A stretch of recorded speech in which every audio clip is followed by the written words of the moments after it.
Hello, Glenn. Hey, Karen. I am really excited to be here today because you are at the crossroads of many of my interests.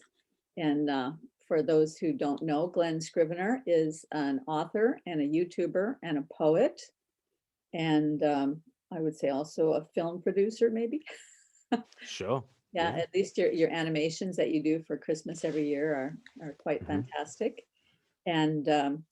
And you have a YouTube channel called Speak Life, hmm which I find very interesting. And I also have watched a conversation that you had with Paul Vanderklay that was very fascinating. And you did a whole series of videos about Jordan Peterson and the Mm. Jordan Peterson Sam Harris debates. hmm So I'm eager to pick your brain today. Okay. And I wondered if we could start with a little bit about your background. And the reason I'm asking the question is this. I've been reading your book, Reading Between the Lines, and really fascinated with the way that you look at things. And I wondered what it is about your growing up that brought you to a place of having that kind of a mind. Hmm. Okay. So, yeah, I'm Emma's husband. I'm Ruby and JJ's dad. I live on the south coast of England, but I'm from Australia originally. I grew up in a church going home, but I think faith really got going for me pretty much at the end of university. And really at the end and beyond university, I'd studied politics, philosophy, and economics as my undergraduate degree, um, but had found that very unsatisfactory. I'd treated my university years as the final chance to leave home and the wind in my hair and go to the far country and live it up, and found that ultimately quite fun um, and unfulfilling. But actually, the biggest unfulfillment really in me was the intellectual one. I was studying philosophy at Oxford with some very great minds, and yet feeling a real emptiness and a real lack. Um, and looking for work after university, I had plenty of time on my hands, and I was reading through the scriptures and getting obsessed with um, various kinds of music that were all telling me that love is the greatest thing, and recognizing that that was kind of a cavernous hole at the center of the intellectual life that I had. Where is the love? And as I was reading through the Gospels, really encountering Christ in a way that made sense of things. So that was a kind of an existential hunger that was being satisfied by Christ. And then reading a book by a theologian stroke philosopher called Colin Gunton, and he wrote this book called The One, the Three, and the Many. And he was doing this sort of survey of Western philosophy and saying, look, the whole history of Western thought, um, going back to the pre-Socratics, was the tussle between the one and the many. And you had some philosophers that were very much about unity, and some that were very much about diversity. And how do you adjudicate between the two? And it just seems to be this tug of war that goes back and forth. And Colin Gunton was saying, well, look, what has really birthed the West has been the three who are one, and his Trinitarian theology really brought together this intellectual academic side of me and showed me how all those things fit together in love, because how are the three one? In Trinitarian theology, Father, Son, and Spirit are one in love, and that everything actually finds its unity in love. And here is the expression of the living God called Jesus, and he's like love covered over with flesh. And all this was kind of blowing my mind and filling my heart. And yeah, I was finding it both intellectually fulfilling and existentially sad. And I think I would really date my Christianity back to that sort of time when I was about 21 years old, right at the end of the 1990s. And kind of since then, it's been a journey of discovering more and trying to stay faithful to those two deep desires in me, a mind that wants to make sense of the world, and a heart that really does believe that love is ultimate. How do you put those two things together? And I've found that Jesus Christ does it for me. So that's the background from which you wrote the book, Reading Between the Lines. Yeah, Reading Between the Lines came in 2011, actually. So, gosh, 10 years ago. It was the 400th anniversary of the King James Bible, and there were lots of people trying to show how the Bible has shaped the world. And um, and this has been a real fascination of mine for at least the last 10 years, thinking about the ways in which the Bible has made the world that you live in. Christianity has made the world that we live in. And I often say, the Bible is such an immense book. Even your problems with the Bible, and we've all got problems with the Bible, but even your problems with the Bible come from the Bible. Even your problems with Christianity are ultimately Christian problems. If you have a problem with Old Testament wars, it's probably because you've learnt to turn the other cheek and, don't pick up the sword, because those who live by the sword will die by the sword. If you've learnt that hypocrisy and in the church is abhorrent, it's really because Jesus taught you that. You know, if you if you think that the church has been horrendously colonial in its designs on marginalizing the weak and colonizing them, and if you think that's a terrible thing, it's probably because you've learnt that you should not come to be served but to serve, and to give your life as a ransom for many, and all these sorts of things. So it's been a real fascination of mine for so long that the Bible, Christianity, has built the world that we live in such that it is the air that we breathe. It is, it is the water, and we are the goldfish. And so one of the ways that I tried to show how all pervasive the Bible's influence is through language. And so the first thing I did was a little poem where I took 100 phrases from the Bible that have passed into common parlance, and I put them into rhyming couplets in 3 minutes. And it was a fun little way of just, demonstrating that you won't go a day without quoting the Bible. You've forgotten the Bible references, but you won't go a day without quoting the Bible. And so, I've forgotten how the poem goes now. It's um, God forbid the powers that be forgetting the begetting of the KJV. It's put words in our mouth for 400 years, turned the world upside down. So here's my 3 cheers. As a sign of the times, I'll sing its praises. Shout from the rooftops 100 phrases. Miserable comforters may cast aspersions. I'll do this in remembrance of the authorized version. And off I went for sort of 3 minutes. And that video did very well. And then I thought, well, okay, why don't I do a phrase a day? Why don't I do 365 phrases? And why don't I explain them? And so I started a blog called The King's English. And so every day I was writing about a phrase from in the beginning in Genesis all the way through to Alleluia at the end of Revelation. And and so that was a real journey that I went on in 2011. And then we filmed those, and then we've turned them into the book. And so that's where the books come from. That's fascinating, because as I'm reading the book, it sounds as though, and I know this is not true because you did it way before, but it sounds as though you've been listening to Jordan Peterson and Jonathan Pageau because you guys share so much in common in terms of the symbolic view of the word. They were all copying me. They were all copying me, Karen. Absolutely. Where's my royalties? Well, so that brings up a lot of things that you said bring up questions for me. And one of the things is that,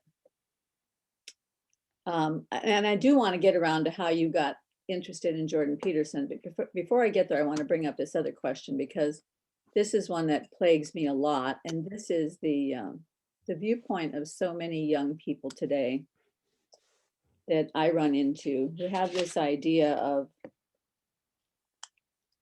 I mean, obviously they're struggling with the question, is there a God?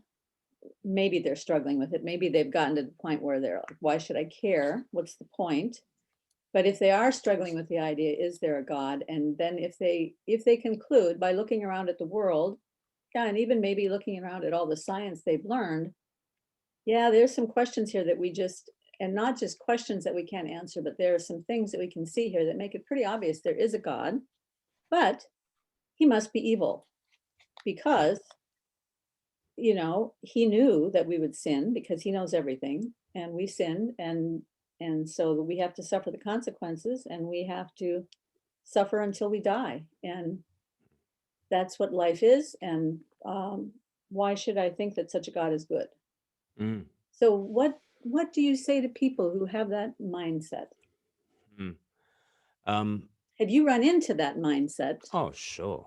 I Okay. mean, historically, it is the great, problem going back to Epicurus. If God is all knowing, then he would know that there's evil out there. If his God is all good, then he'll prevent, if he can, all the evil that's out there. If he's all powerful, then he will have the authority and the power. And so, whence cometh evil is Epicurus's whole argument. Now, what's fascinating about Epicurus is he was a hedonist, okay, and he was all about pleasure, okay, and so the good life is to maximize happiness and to minimize pain, and that was his entire philosophy. And Epicurus, he believed in the gods, but the gods were far off and distant, and they had no part to play in your daily life. So forget about the gods, forget about death, put that out of your mind if you can, and just try to maximize pleasure and minimize pain. And interestingly, then as now, that is a popular philosophy among wealthier people. If you can afford to have servants, and if you can afford um, to to take the easy road and live a life of leisure, then Epicurus starts to talk your language, because life becomes all about. And when there are no wars or famines or pestilences, Epicurus makes a lot of sense. Ease is what it's all about. But in times of war, famine, or pestilence, you don't want a bunch of Epicureans around. If you are a recruiting sergeant for the army, you certainly hope that the next batch of recruits in the army, you hope that they are not Epicurean. You hope that they are Stoic, okay? And the Stoics sort of rose up as this counterpoint to Epicureanism, and they were like Marcus Aurelius type people, and they were saying that life is not about happiness, life is about virtue. Um, and maybe now is the time to bring in Jordan Peterson and Sam Harris, because in many ways I see their debates as a rehash of 2.5 millennia old debates between Epicureanism and Stoicism. And even on the thumbnail of the Jordan Peterson versus Sam Harris epic, 4 debates that they had, if you can picture it in your mind, or even do a Google image search now, and you'll see Sam Harris is smirking, and Jordan Peterson is he's got the hangdog kind of serious stoic look. And really, those two schools of thought have been battling out, and I see kind of Peterson and Harris as avatars of those two kinds of views. But back to the suffering thing with Epicurus. Epicurus thought that the good life is to maximize well-being. Okay, to put in Sam Harris language. Which is fine if you are wealthy and if you're not in times of war, famine, and pestilence. But if you have that mentality, then you have no place for suffering. Suffering is an unmitigated disaster and must be avoided at all costs. There can't be a virtuous struggle with the void or with the monster. There can't be a hero's journey if you're an Epicurean. Um, because, well, it would be better not to go on the journey. It would be better to stay in the Shire and never leave the Shire and never do battle with the forces of evil, and just put your feet up like a good hobbit, and just have your 11s, and that's your lot. That's a very Epicurean way to think. But the Stoics come along and quite rightly say, hang on, what about meaning, right? What about responsibility? And Jordan Peterson, as this sort of Stoic philosopher comes along and says, tidy up your room and take on as much responsibility as you possibly can, because we all know the hero's journey is where we find meaning and significance. And what's fascinating to me is as a storyteller in lots of different ways, I'm an author and a poet, and I make films. And what do you do when you tell a story? You don't say once upon a time there was a kingdom of light, life, and love, and there was a great king and a beautiful princess, and they all lived happily ever after, the end. What you say is there was this beautiful princess, and then the dragon swooped in from across the sea and plucked the girl from the king's grasp and went across the sea to the lair. And who would be brave enough to go on the hero's journey? And a knight from the hills who, and you can tell the story. Maybe he began life as a shepherd boy, a simple shepherd boy, but somehow he rises through the ranks and becomes the knight, and he goes and he fights the battle with the dragon. He brings the girl home and they get married. And then they all lived happily ever after. And we know that that is the shape of a good story. That is the shape of every story. And no one has ever told an Epicurean story. There are some best-selling Epicurean books. You go to your Barnes and Noble or whatever your big bookshop is, and you'll see that there are some books that are purely Epicurean, and they are bestsellers. They're called cookbooks. I was just going to say. Right? Aren't they? Yeah. And there are lifestyle magazines that do not tell a story. There's no narrative. There's no hero's journey. There's no descent into the pit and struggling with the monster. It's just pleasure, pleasure, pleasure, pleasure, pleasure. But they are unsatisfying ultimately. And so you cannot be an Epicurean for very long. And the reason why I bring all this up is that the same Epicurus, who was a total hedonist, who can see no place for suffering, is the same Epicurus who says there cannot be a God because there cannot be any good reason for allowing us to suffer. Now, I don't think Epicurus has a good enough reason for saying that our lives should not involve suffering. And I certainly don't think he has a good enough reason for saying that God can't have good enough reasons for allowing us to suffer. We are all storytellers, and every story that we tell is a world that we've created. So we've run the experiment billions of times. There have been billions of worlds that have been created by storytellers. And in none of those worlds has Epicurus's philosophy held. In all of those worlds, there has been the dragon, and there has been the rags to riches story, and there has been overcoming the monster, and there's been the quest and the return, and there's been the romance and the comedy and the tragedy, and there's been a fight to the death. And in the Christian tradition, there's been the fight to the death, and then victory snatched from the jaws of defeat, and the happily ever after. And what if we're a storyteller, and what if we are a story? So I think it's fascinating that in an Epicurean age, and we have been living in a very Epicurean age post-war. So for the last 80 years, we've been living as Epicureans because we haven't had to face war, famine, and pestilence. And to the degree that we live as pleasure seekers is the degree to which we can't understand why there could be any good reason for pain or suffering. We kind of we inure ourselves from the sufferings of this world. And isn't it interesting that the more privilege that we have, the less tolerance we have for suffering and pain in this world. It's the people who are living the most privileged lives on planet Earth right now that are most shaking their fist at the heavens and saying, how could a good God allow this? Whereas in the majority of the world that is suffering far more than we are, they of course take it in their strides that if there is a God, then of course he's the kind of God who allows pain and struggle, because pain and struggle is far more the context of their lives, and they have learnt to find meaning, responsibility, significance in the suffering.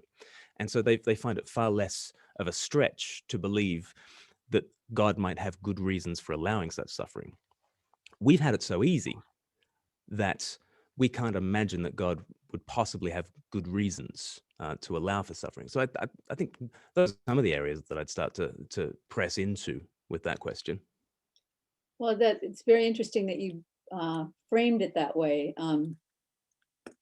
One of the things that really attracted me to Jordan Peterson when I was reading Maps of Meaning is chapter 4, which is all about anomaly. And anything that he writes, once you get thinking about it, even one Mm. word, you start thinking about it and you just go down the rabbit holes one after another. And so the the simple story of the anomaly is I want to get from here to there and I'm on my way. And if something comes in between here and there, interrupts my path, then I'm going to have to go around, or I'm going to have to go over, I'm going to have to learn something from that anomaly that gets in the way. The anomaly might be the dragon. The anomaly might be a broken leg. It might be the death of a loved one. If you take it all the way down to particles, it might be another Mm. particle that's in the way that you bump into and it creates something solid. So whatever the anomaly is, it's part of the story, because to get Mm. from here to there, you've got to get past the anomaly, and that's what makes it a story. And when I started thinking about well, I should tell you, part of the reason for my channel is that I got this kind of aha at one point, maybe 20 years ago, that there's something about the elements and principles of art and design and creativity that is kind of representative of all the fundamental layers of reality, regardless of what domain of knowledge you're looking in. Mm. And so I thought it would be fun to start a YouTube channel and talk to people in different domains of knowledge and find out to what extent they really do represent these elements and principles of design. Okay. And I found that they do. I mean, it's just, I don't even have to go looking for it. I just have a scientist on and he starts talking, and then it just unfolds when I do that. Hmm. For example, when you started talking about unity and diversity being the big argument in philosophy, if you boil all of the principles and elements of design down into a very small unit, you end up with unity and variety is what's necessary to make a beautiful work of art. Mm. But beyond that, there's a big principle called dominance. Mhm. There has to be dominance, otherwise unity and variety just end up tearing the whole thing apart, or you end up with something that looks like wallpaper. Mhm. So to keep from having wallpaper, you have to have something that's dominant. And interestingly enough, in a painting, the dominant thing is not that which gets the attention. It's the focal point that gets the attention. The dominance is there to provide the platform for the focal point. It's there to provide the display case for the focal point. So if I think about that in terms of the universe, people talk about how big the universe is. It's so big that there couldn't possibly be a God, because why would we be such insignificant little corner of the universe when the universe is that big? Well, actually, it's the perfect picture of dominance, providing this Right. beautiful display case for the thing that, the focal point of his love, his bride. Right. So I don't know how I got off on that tangent, Yeah. but Well, when it's very similar to the same objection. I mean, the vastness of the universe and the suffering of this life, that often goes together in people's objections to, yes, and when you were talking about a how loving God. people don't want to face obstacles, and I think it's because, and I found myself doing this. I had my daughter when I was my second daughter when I was 46, and I found myself saying, "Why am I trying to protect her all the time?" And I realized I must be more like a grandma this time around than the first time around. Hmm. First time around, I was 21. I was still just trying to figure out how to do life, and so she had to kind of struggle on her own and go through some tough things. But the second time around, like, if I can fix anything for you, I will. Mm. It's not a Mm. good strategy Yeah. Yeah. Yeah. because you end up without the obstacles. And if you don't face the obstacles, then you start thinking obstacles are a bad thing, you know. Right. Right. And I And think Jonathan, yeah, any Jonathan Haidt's all generation, over this with the coddling of the American mind, and yeah, and exactly. how many singletons are there with no siblings, and the helicopter parents who are not Yeah. allowing anything bad to happen to little Jane, and so yeah, and anxiety is through the roof for the kids, isn't that ironic? And he speaks about was it anti-fragility Hmm. we're not just fragile, but that actually when we bump up against real difficulties in life, it actually builds our strength and builds our character. But the more we coddle ourselves, the more we doubt that. And there are all sorts of images of that in the scriptures, and you've got there's the fool in Proverbs who's constantly saying, "There's a lion in the streets. There's a lion in the streets," and imagining great terror if they actually venture forth into the void, or the people of Israel, are they going to go into the land? I've heard there are giants in there. We're like grasshoppers to them, and yeah, that kind of, or in the book of First Peter, there's this really interesting phrase. It says that you are not, what is it, to do what is right and don't give way to fear. Do what is right and don't give way to fear.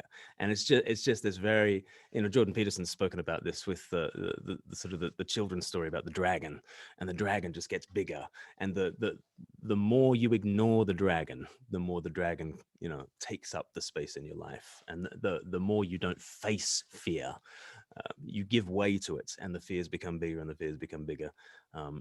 And yet, what is the story of the scriptures? It's the story of, like, one, Jesus Christ, who goes out into the void, and first thing he does, goes into the wilderness and takes on Satan.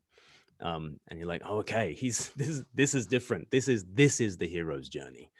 This is what life's really about. Yeah.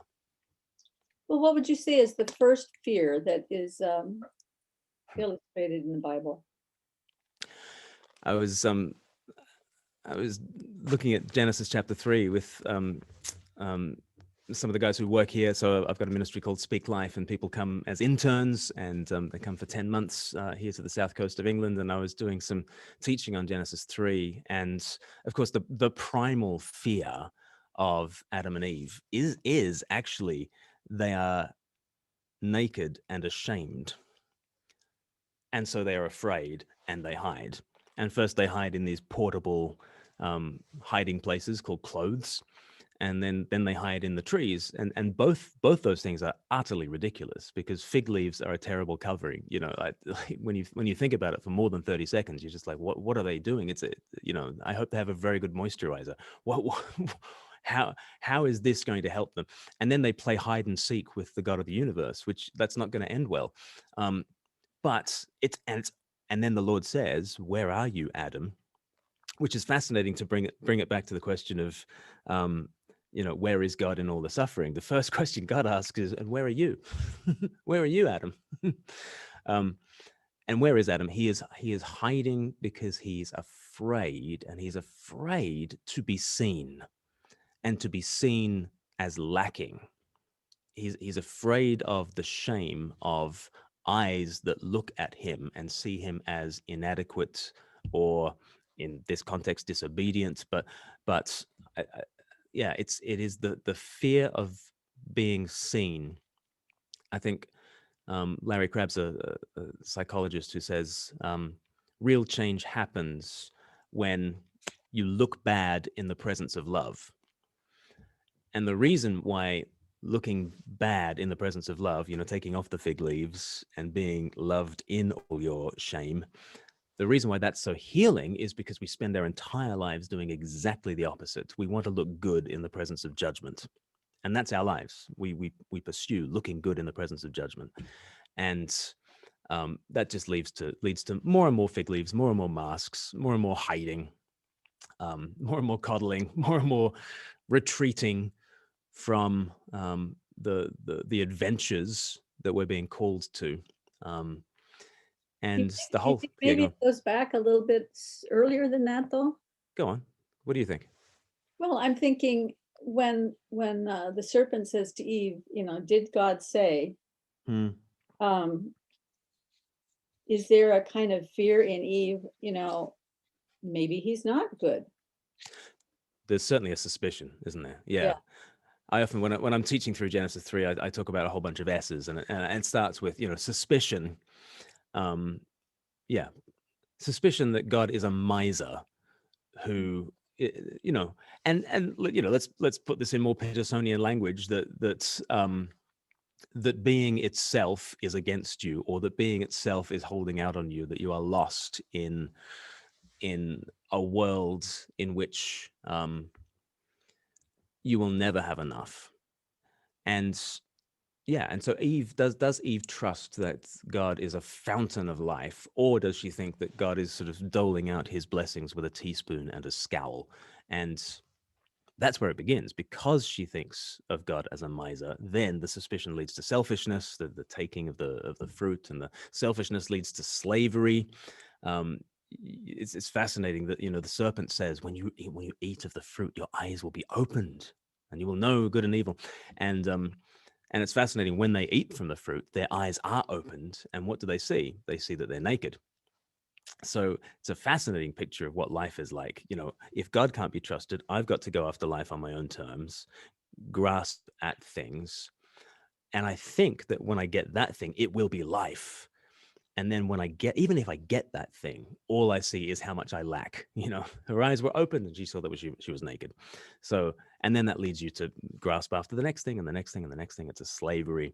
And then there's, you know, hilarious self-justification where Adam says, you know, this woman you put here, and Eve blames this, you know, the devil made me do it. And there's the self-justifications, and then it's just this one almighty screw up. So, you know, for people who look at the Garden of Eden and they say, oh, what a ridiculous fairy tale, talking snake, who can believe this? My goodness, it's always happening. Like the garden, like if people want to know, did the Garden of Eden happen? It's always happening. It's like, you know, Adam's name is humanity. And so here is this story in which, like, okay, so humanity doesn't trust that there'll be enough in this world and grasps selfishly and stupidly at stuff that will actually diminish him. And then he blames everybody else for his problems. And he screws everything up, right? Humanity does that. That's how you read Genesis 3. It's so no wonder Jordan Peterson can find and teach such rich psychological truths from those ancient scriptures, because they are right there, front and center.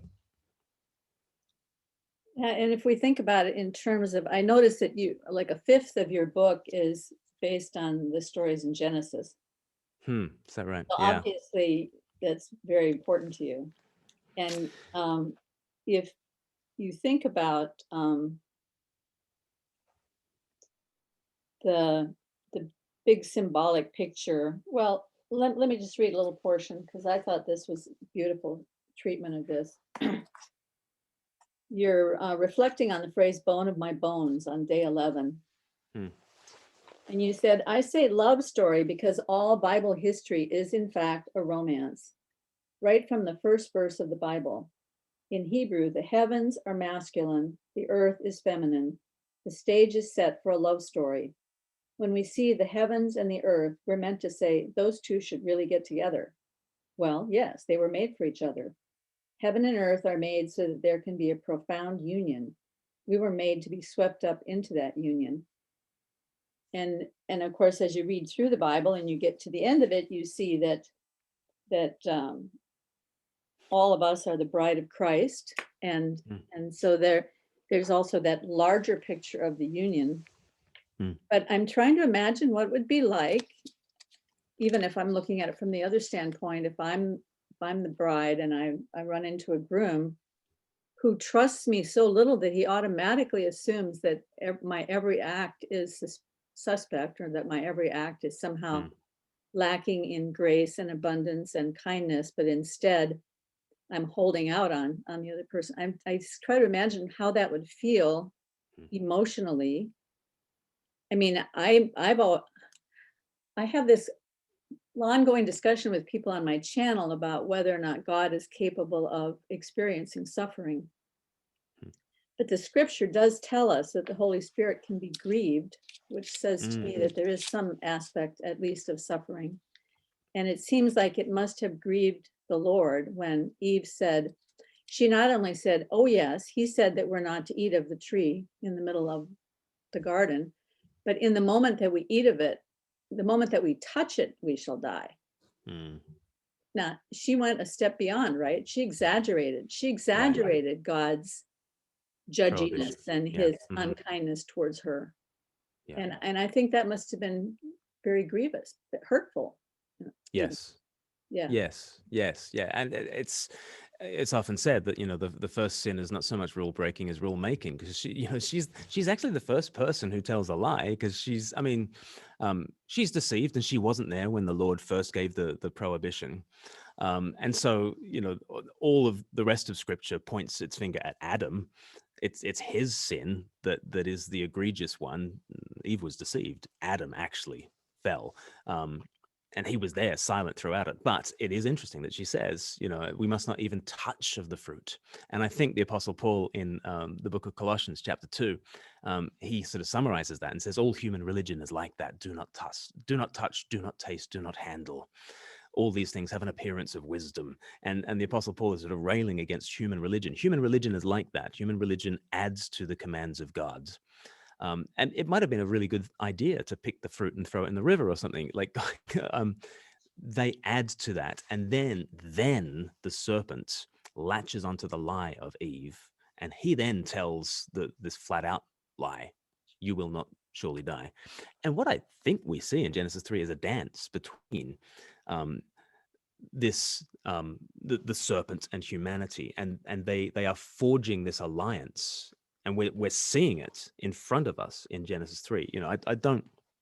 I think John Milton um, has thrown us by making us consider these battles in heaven first, and then Satan is cast down, and then wow, God really put Lucifer in all his evil right there in the garden. That this seems like God's asleep on the watch, sort of thing. Whereas what I do think is happening is like, forget John Milton. We're witnessing this false alliance between humanity and the serpent. And then, of course, in Genesis 3, the Lord splits them apart and says there will be enmity between the woman and the serpent, and the seed of the woman will crush the serpent's head, and the serpent will bruise his heel. Which, again, here's the hero's journey. Here comes the golden child, the chosen one, the promised victor, will do battle with the dragon, and at great cost to himself will bring victory. So right from Genesis 3, you've got every element really of the gospel story. You've got every element of the romance. And what's fascinating is that humanity and the serpent had wanted to make an alliance, and the Lord's like, no, that won't happen. I'm going to join your side, humanity, even though you have cast me as this miser, even though you have trusted me so little. I'm going to join with you to crush him, and it's going to hurt. So as to your other question about God and suffering, I mean, it's the people, the best arguments about impassibility for God are speaking about the fullness of God. Okay, if God is a fountain of life, he is always the initiator. We never drag God down. Mhm. He is never the passive victim of a humanity who gets the other hand at any stage. And I think, yes, to that degree, I nod and say yes and amen.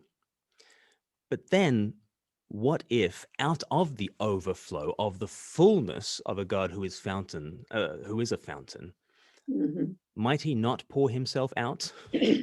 And might that not be the greatest expression of his fullness? Where do you see a fountain expressed most fully? When it's poured out. Where do you see the divine nature of God most truly? When he is poured out with every drop of his blood. And so it's very difficult when you worship one who is on the cross and you center your entire life around a story that's called the Passion. It's very difficult to avoid seeing that suffering is right at the heart of our revelation of God. Of course it is. Mm. But I think, those who want to fly a flag for the impassibility of God, I think at their best, they're reminding us that everything that Christ does is not because he is a victim of circumstance, but because he lays down his life of his own accord. No one takes it from him. But that makes me want to praise him all the more because he volunteered. Yeah. Mhm. Yeah, that's a beautiful way of putting it. Yeah. So maybe in here I could throw in one of the quotes that I got from you when you were talking to Paul Vanderklay. Okay. You were talking about Jordan Peterson's teaching, and you said, the ground up, the cathedral-like vision for reality that he puts Mm, together, how all the bits connect. mm, And that picture that you built of the cathedral, well, on many symbolic levels, I really liked that, because that was the thing that struck me about when I was listening to his biblical series, the variety of domains of knowledge that he brings in there, and how as he's weaving all the threads together, you can see how they all line up and how everything fits together and creates, really, it's like this cathedral of knowledge, this cathedral of ideas, and that Christ is right at the center of it. Even when he talks about his dream of being in the cathedral and being up on that light fixture in the cathedral and looking down at the narthex and realizing that the cross is the intersection of the cross is the very center of the cathedral. mm. And he's created this cathedral of ideas and human knowledge, and even looking at what you might call divine ideas, and Christ is at the center of that. And now I've been told that I got it wrong. Maybe I just did my own interpretation, but I remember him at one point talking about Jesus Christ being the hinge point of history. Mm. And others say that I'm exaggerating that, but If he someday I'm didn't, gonna have to he go should back. have. Hmm? If he Yes, he didn't, he should should have. have. He should have. Yeah. Because if you think about the chiastic structure of all of history, all Mm. leading up to Christ and then all coming away from Christ Right. afterward, Right. and Right. it's pretty clear. But anyway, I wondered if you could expand a little bit on what you were thinking when you used that image of the cathedral. Mm. Well, I said it again to Jonathan Peugeot when I interviewed him a couple of weeks ago on our channel, and Oh, I haven't um, watched that yet. I got to get on that. yeah, yeah. So we've had a reset series. So I've spoken to Paul a couple of times now, and we've got this reset series where we go back to the beginning. We go back to Genesis chapters 1 to 4, and I've had Paul Vanderklay and I've had Jonathan Peugeot, and I said to Jonathan, what I admire about what Jonathan does with his rich symbolism is it's like coming into the cathedral and you have no idea what's going on, but it's blowing your mind. And and he might take you to a little corner in the same way that Jordan Peterson might, and kind of explain to you a tiny little element of this stained glass window or whatever. And then we're off to the crypt and down we go, and we see this kind of thing. And I'm from a church tradition that if you want to introduce somebody to the faith, you boil everything down to the most bland kind of ingredients that you can possibly do. And so instead of taking you into the cathedral to show you around, sort of the church tradition I grew up in would more be like the person at the tourist information booth outside handing you a little leaflet and a tiny little thumbnail sketch and explaining to you that the functionality of this building. And I think that is a very anemic vision for how you introduce people to the faith. And what I said to Jonathan Peugeot was interesting, because I really like, and Jonathan likes, and Paul Vanderklay likes. I think I've heard Paul Vanderklay reference James Jordan, who is a really interesting biblical scholar. Who's a brilliant introduction to his work would be Seeing Through New Eyes, and he just takes you through the scriptures, and he's just like, okay, rocks. Let's think about rocks, and here's this rich symbolism for rocks. Mountains. Let's have a look at mountains. Rich symbolism. Trees, and he goes through um, showing what James Jordan calls the deep weird. And so I say to Jonathan Peugeot, what I so admire about you, Jonathan, is that you have no qualms about just introducing people to the deep weird. And you take people by the hand into the cathedral and you show them this strange new world. And Jonathan had a brilliant comeback. He said, yeah, but it's not weird. Um, it's actually the pattern of reality. Mhm. You know, e- Yep. everything else is missing the point. This is how you live. Actually, this is actually the pattern of your life as it unfolds before you. God is disguised. God comes to you disguised as your life. Um, and the patterns by which things happen are explained by the symbolism. They're explained by the scriptures ultimately. And so Jonathan Peugeot very very helpfully kind of pushed back on me, and he said, "No, it's not weird. This is life." And okay, maybe life is weird, but yeah, there's rich cathedral like structure to the world. Um, and I think that's taught me a lot about introducing people to the faith. I mean, Jordan Peterson has introduced a lot of people to the faith, as has Jonathan Peugeot. Um, they've introduced, and in Jordan Peterson's case, sometimes unwittingly. I've got a friend online who he's in Australia, and on a book signing tour, he got to meet Jordan Peterson for just sort of 30 seconds. And there's a video of him meeting Jordan Peterson. And he says to Jordan, you were a gateway drug to Christianity for me. And Jordan says, "Oh no."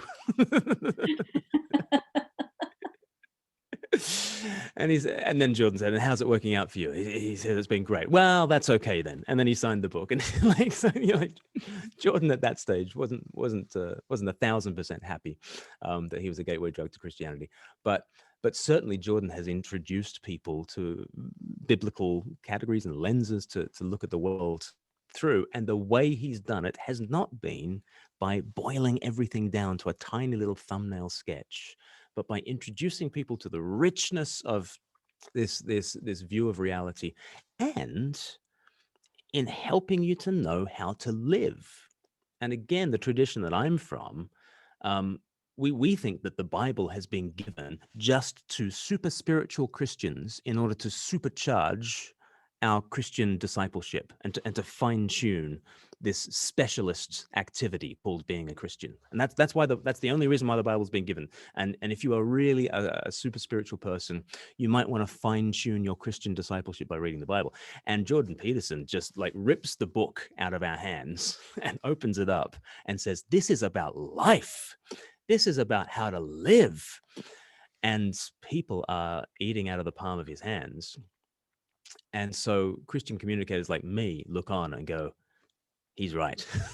He's right. That's far more what the Bible's been given to humanity, to humanize us. It's not being given to the elect of the elect to fine tune their discipleship. So I've learned lots from that method that Peterson has, I think. And I think every Christian should learn from that method. Well, I think it goes down even another layer, that in the way that he approaches his talks, he's assuming that his listeners have minds, Yeah, and and yeah, and and that they have dignity and that they have value, and yeah, that they're willing to pursue these difficult ideas with him. And I think so often the church assumes that people need to hear it in the simplest common denominator, because yeah. obviously we couldn't possibly understand if there was anything deep there. Yeah. Yeah. What's Um, the saying? We always overestimate people's knowledge and underestimate their intelligence. Certainly, yeah, in my tradition, that's certainly true of the preaching that I hear.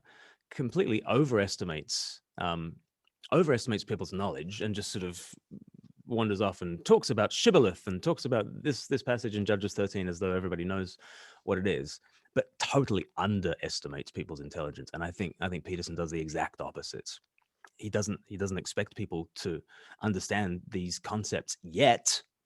Well, that's why he's going to lecture to you for the next 3 hours. Okay, so hold on, it'll be a wild and crazy ride. And yeah, he treats people as though they can understand this, undergraduate level kind of lectures. When you look at the sort of the book tours that he does, and when you look at the lectures that he gave at University of Toronto, the level is pretty similar, and there's a massive popular appetite for that sort of stuff. So yeah, he teaches us that as well, definitely. mhm. One of the other things you said when you were talking to Paul is that the atheists don't get God right, and but Jordan Peterson gets people right. Mm, totally. Yeah. Yeah, I mean, so we've been doing this series called Reset, going back to the beginning and going back to the early chapters of Genesis. And we always, no matter who, we've had Douglas Murray on the channel, we've had Tom Holland, really fascinating historian, who definitely would say that Christ is the hinge of all reality. He's not even a Christian. And we've had very interesting people, and we always come back to original sin. We always come back to, and original sin just has this, toxic PR problem. All we mean by original sin is just that when you see Adam falling, that's humanity falling. What he did, you always do, and don't tell me you don't. That's that's all that this doctrine of original sin means. But Jordan Peterson kind of buys into this, and in a sense, where I think Peterson is coming from is look at where these totalitarian regimes led in the middle of the 20th century. I don't know what's up. I do know what's down. And what is down is Auschwitz and the gulags. We know what evil is. We've seen evil. We'll figure out God as we go. But what we do know is pain, and what we do know is evil. And what we do know is that the human is caught up in that evil. And so Solzhenitsyn's great line, the line dividing between good and evil does not run between persons and between cultures. It runs down the middle of every human heart. It's not that there's bad people over here and good people like me over here. It's that there's good and evil within me. And yeah, Peterson just, I don't know a preacher who has as effectively communicated the idea that of course you would have been a Nazi guard if the conditions were right. Of course, I mean, you would have grown up in the Hitler Youth, and then you would have taken a hop, skip, and a jump to this job and this job, and then then you're in charge of Auschwitz. Of course, you would be and the probability that you would have stood against that tidal wave of evil is incredibly low. I don't know any Christian preacher who can convict people of sin as effectively as Jordan Peterson in that sense, and forces us to face our shadow side. And I guess Peterson is taking a lot of this from Jung, who is taking a lot of this from his Catholicism, but yeah, he gets people right, and he gets original sin right. And I think that's why he's found himself in the culture wars that he's found himself in. He hasn't elected to be part of these culture wars, but when there is an ideology that kind of one of its founding philosophies is the rejection of original sin, and this idea that instead, along with Jean-Jacques Rousseau, we say that man is born free, but is everywhere in chains. We are these, stainless steel individuals who come into the world neutral or maybe even good, and it's just societal structures around us that pervert us, and we need to tear down those structures because we need to release the real us. There's been such a massive culture clash with Peterson and with others because Peterson's saying, no, we have a nature, and it's not always a very good nature, actually. And you can boil down so many of the flashpoints at which Peterson has come up against, cultural hot button issues. And I think in many ways it's been, do we go with Genesis or do we go with Rousseau? Do we go with original sin or do we go with the blank slate? And Peterson is very strongly on the side of, no, we have a nature, and that nature is incredibly dark. And we need to fight like crazy, protect ourselves from ourselves, and the institutions that are around us should not be simply torn down without figuring out why they were erected in the first place, because maybe those institutions have actually stopped us from being at each other's throats. So yeah, I think one of the big dangers that that we all see with the meaning crisis is that very problem. And I was telling you about this lecture by Alec Ryrie at Gresham College called Jesus, Hitler, and the Abolition of God.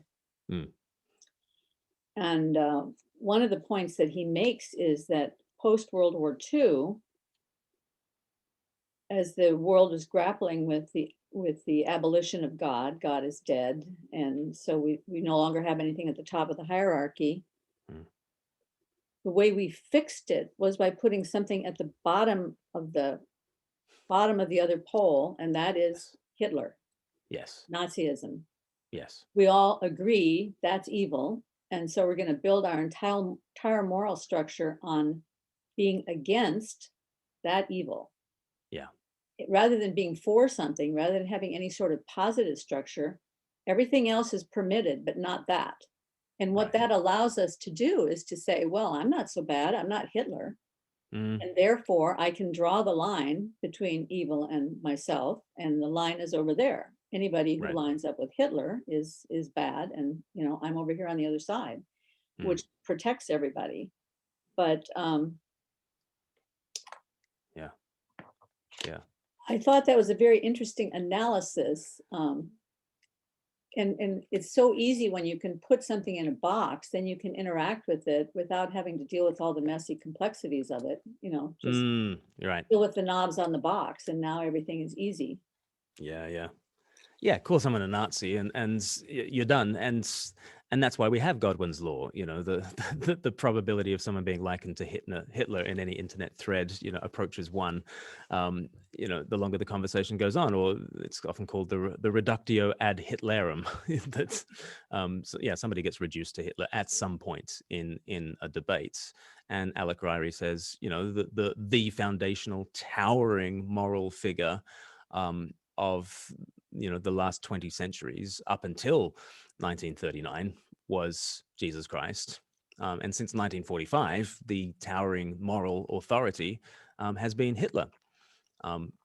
Christ as the positive example and Hitler as the negative example. And Tom Holland has said something similar. His big book, Dominion, the making of the modern mind, or the making of the Western mind. It's 640 pages about the Christian Revolution, and he can't see any way of understanding where we are apart from Jesus Christ and Him crucified. And he's speaking about this not as a confessional Christian, but as someone who's just looking at the history of it. Of course, Jesus Christ has forged our values more than we know. Returning to that point that I made at the beginning, that even our problems with Christianity was by Christianity. But Tom Holland says that since World War II, um, we haven't needed Jesus because we've had Hitler, and we haven't needed hell because we've had Auschwitz, and we haven't needed devils because we've got Nazis. And we've secularized everything. And Jordan Peterson, similarly, as I said before, I think, he looks at the Nuremberg trials, and he looks at crimes against humanity, and his foundation point now is, okay, well, we know what evil is, we know what the crimes are. Let's try and do our best to head in the opposite direction. And if I have a criticism of Jordan Peterson, it's that because that is the trajectory, we've looked down into the abyss, and so we've decided, right, we must climb up. That becomes the trajectory. You've got the 12 rules for life, and you ascend up towards the mountaintop. Whereas the overwhelming emphasis of the scriptures is that it's Christ who descends down. He is the great hero who takes the journey into the abyss and fights the monster on our behalf. And we're the girl, we're the bride. He kills the dragon to get the girl. And I think to use the Christian categories of sort of law and gospel. Law is what you're meant to do. Gospel is how God loves you in spite of not doing that stuff. And Peterson is very wary of Christians, I think, because there is.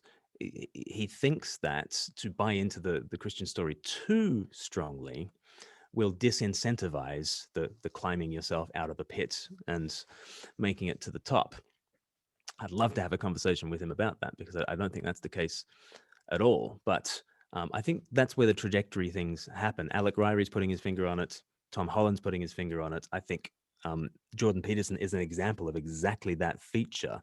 I don't yet know who God is really, but I know what the devil looks like, and I'm going to try and ascend from the pit as much as I can. And he's helped a lot of people and given good advice.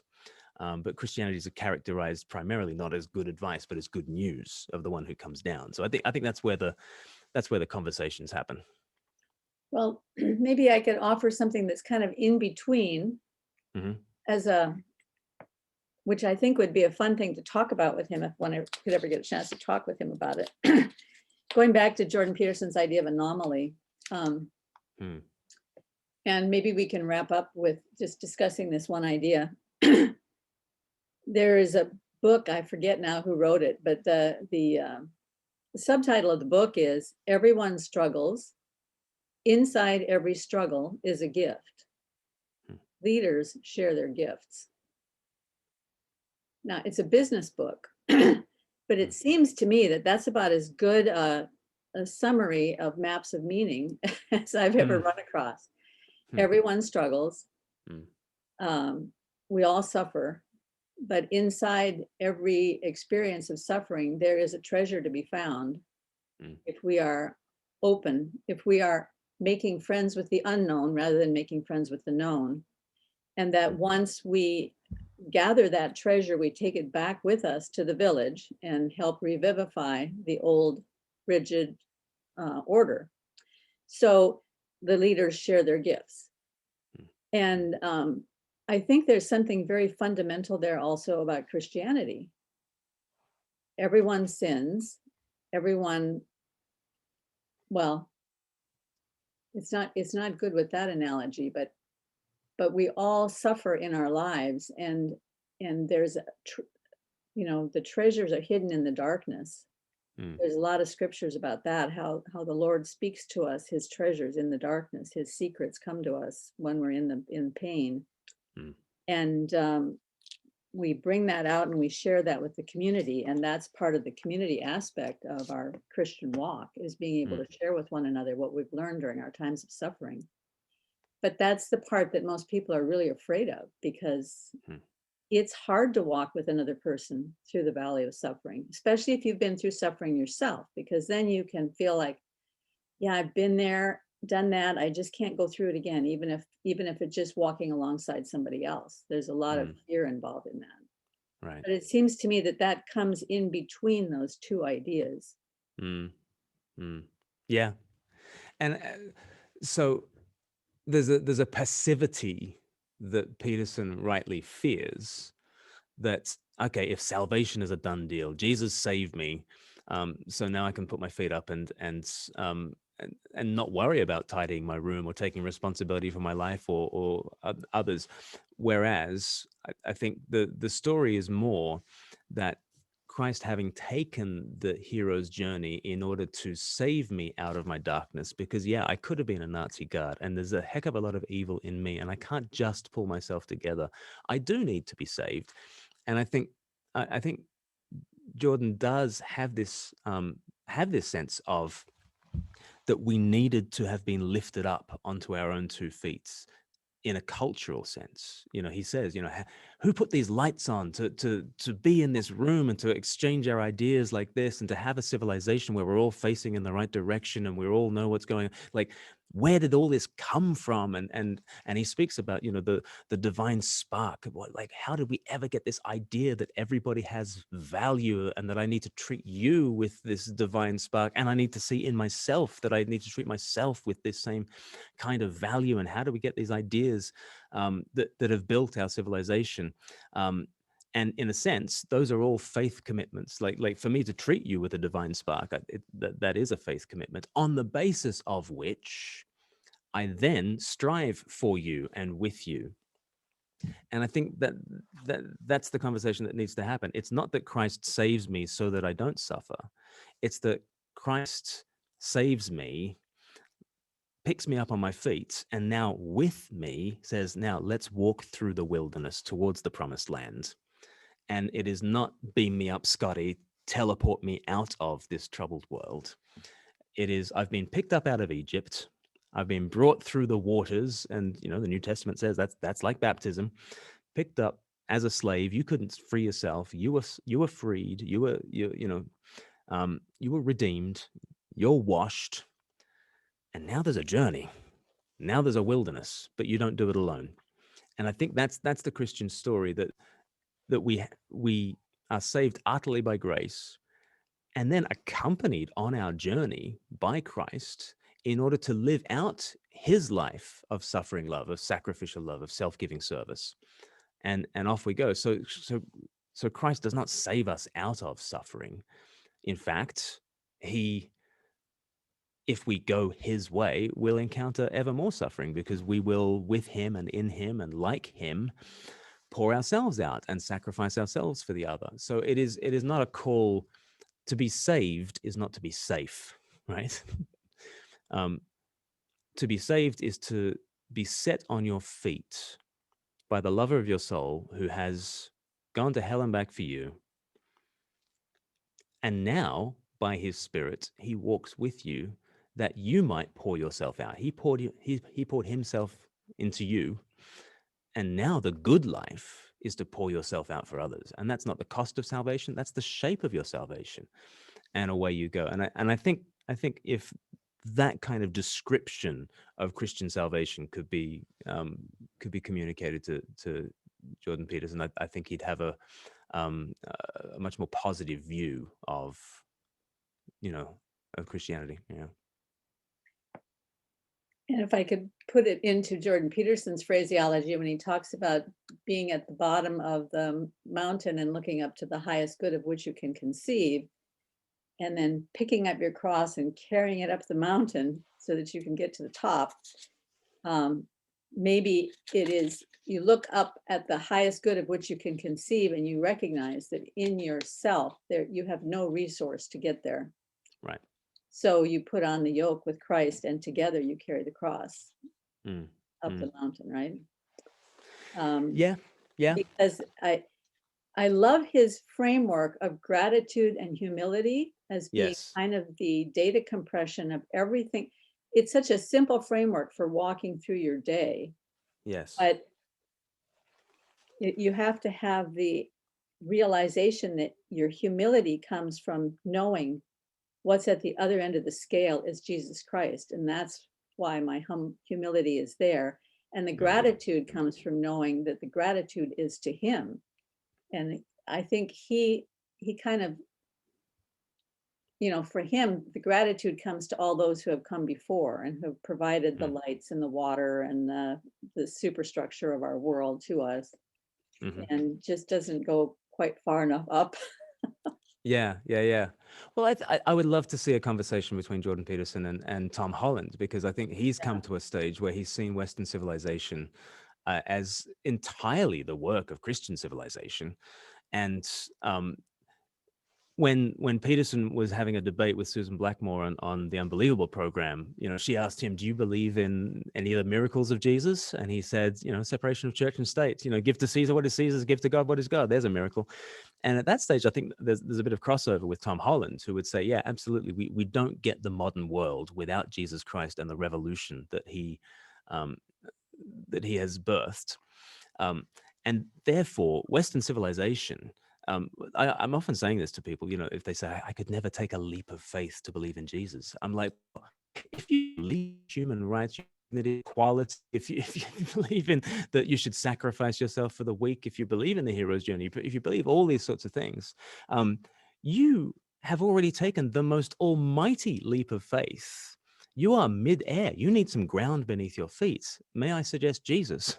And he is what grounds. And so actually in a deep sense, I want to invert the mountain analogy, and I want to say to Jordan Peterson, actually, the idea that you've got this divine spark, and the idea that you separate church and state, the idea that we have individuals and individuals with this equal dignity to one another, the very idea that you should use your power in order to serve one another, the very idea that modern Western business books, as you've just described, Karen, can be so darned Christian is because we've been soaking in this story for 2,000 years. Like, Christ is the ground beneath your feet. In a sense, Jordan, you're at the top of the mountain But what you're called to do now with him and in him is to pour out that same spirit of self-sacrifice and service, and to continue on the love story, which is to move towards the loveless and the unlovely. It is to shine into those dark places. It's to pour water into the thirsty parts of the land. And so you are definitely called to struggle. Jordan, you're absolutely right. But I think the Christian struggle is more the downhill struggle, to take the outgoing love of God further and further, and until you get to the ends of the earth. And so in so many ways, I say yes and amen to what Peterson says. And in other ways, I'm seeing it from the other direction, Mhm. that the struggle is having been given everything in Christ. And this is where the humility and the gratitude comes from, having been given everything in Christ. So I guess I just extend that, we haven't just received Western civilization and a separation of church and state and some kind of notion of the divine spark. We've received Christ himself. And with that now, the struggle is not over. The struggle has only just begun. And we're saved not to be safe, but to pour ourselves out for others. And then let's open up 12 rules for life, and let's see all these different, very biblical, good advice about how we can do that further. But the journey is not up towards salvation. The journey is from salvation out to the world. And I also wonder if it's not a difficulty between this word believe and the word trust.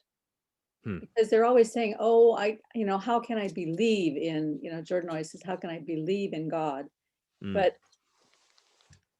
when you look at the translation of believe, it really comes down more to this idea of trust. And it seems to me it's a little bit more like, as you say, this romance, or when you marry, you're basically trusting in the character of the other person. And then as you live with them in that trusting relationship, you learn more and more about their character, and your trust grows deeper and deeper, providing that they have the character that you thought in the first place.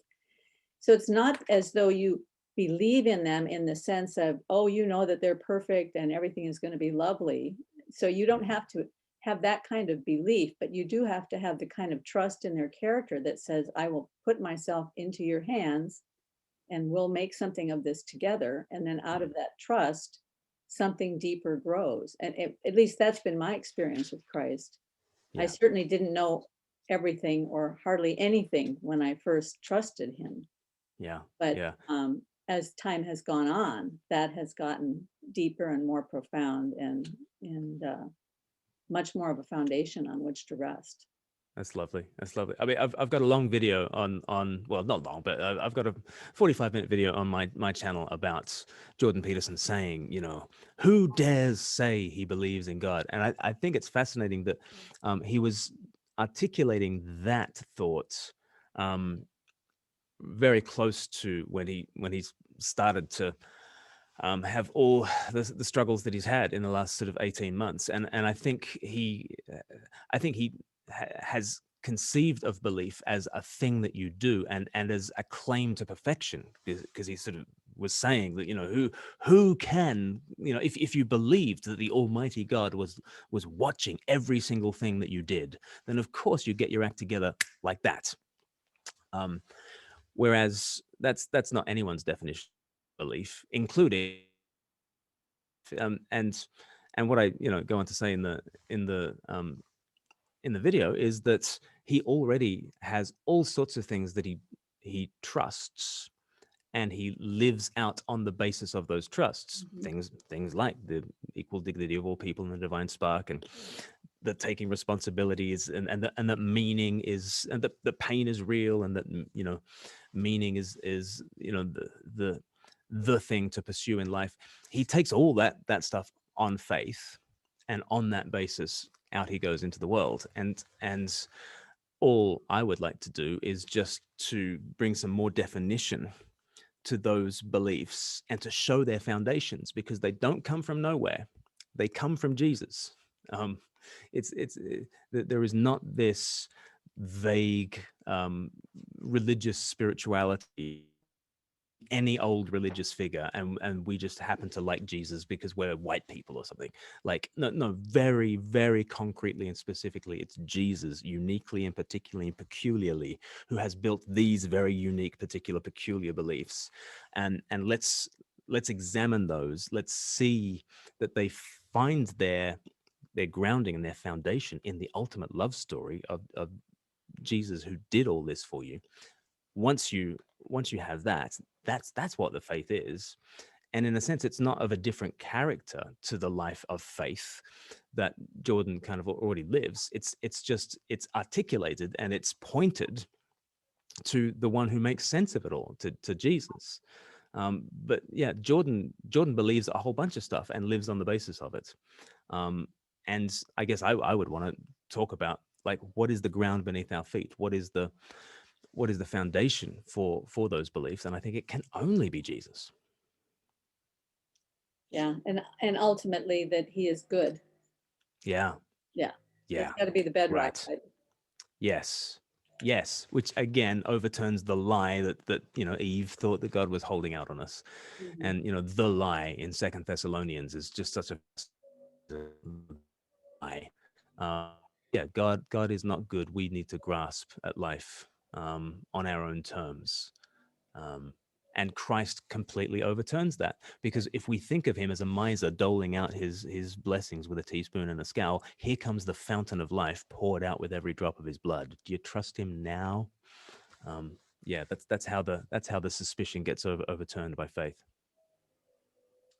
Well, this has been a wonderful conversation. I don't know if you can tell, there's a big noise outside my window at this moment. So I'm afraid that if we keep going, it won't be very legible to people. So thank you so much for joining me, Glen. And again, Glen's book is Reading Between the Lines, and I highly recommend it. It's a day, kind of like a daily devotional. There's one for each day of the year, and very much of a blessing. So thank you for all you do. And I will link up to your videos about Jordan Peterson, and your most recent one with Jonathan Pajot, and the one with Paul Vanderklay, for the people who are interested. And if there's anything else you want me to link up to in the notes, let me know. Great. Yeah, no, people can come over to Speak Life Media on our channel, give us a subscribe, and we'd love to have you along for the ride. Okay, that sounds good. I'll put that in the link too. Brilliant. Okay, Thank you so much, thanks. Karen. Yeah, bye-bye. Yes.